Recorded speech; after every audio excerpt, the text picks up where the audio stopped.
छात्र छात्री एवं सर्वसाधारण को लेकिन गोटे प्रभात फेरी होता एवं महापुरुष मानकर एकता छत्रे आमर पुष्प माल्य अर्पण कर पुणी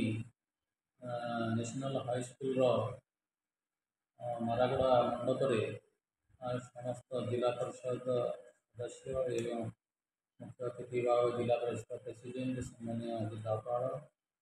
एवं समस्त अधिकारी वृंद छात्र छात्री वृंद जोग देते जोकि उत्कल दिवस गठन करने दिगरे जो महापुरुष मैंने प्रयास करते शेष स्वतंत्र उत्कल दिवस 1 एप्रिल 1936 गठन होता से महापुरुष मानक पुष्पमाल्य देकी सब श्रद्धांजलि ज्ञापन आमर यही कार्यक्रम विभिन्न प्रकार कार्यक्रम कराई डिबेट कार्यक्रम कराई जो शिक्षक मैंने भल पराकाष्ठा देखते कम कर राज्य स्तर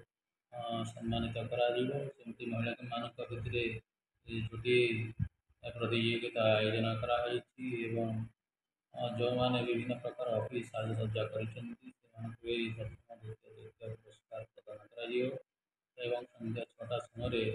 वंदे उत्कल जननी गीत गान कर समस्ते छात्र छात्री समस्त जनसाधारण समवेत देवे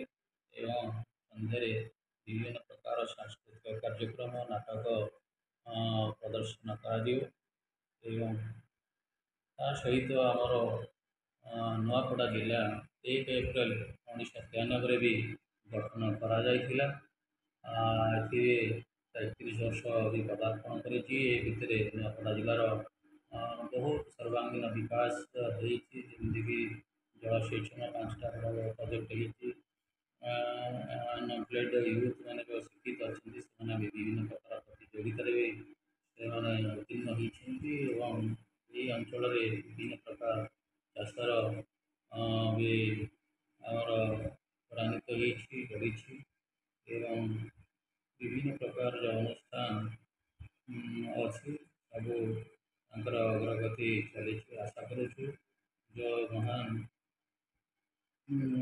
स्वाधीनता संग्रामी मैंने आम स्वतंत्र उत्कल प्रदेश को गठन कर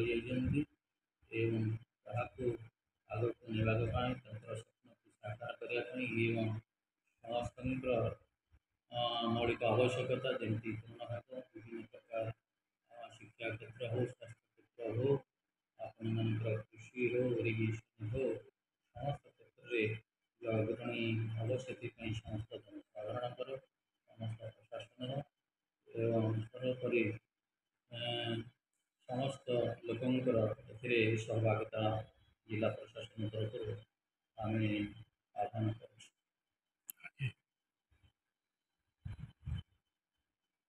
आज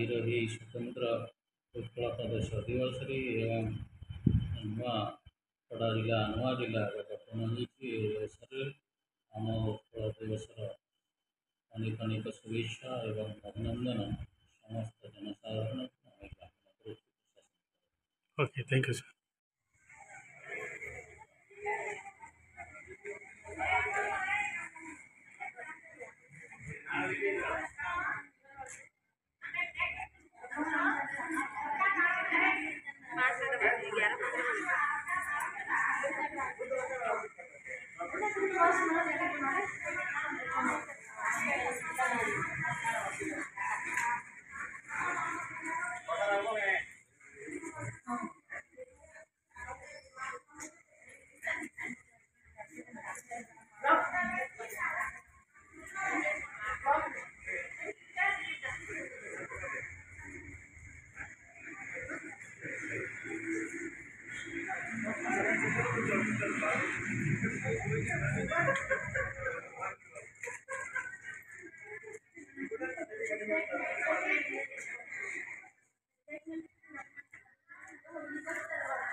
Next.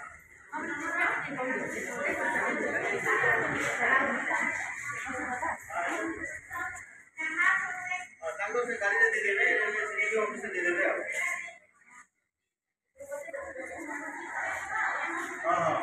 ये तो सब तो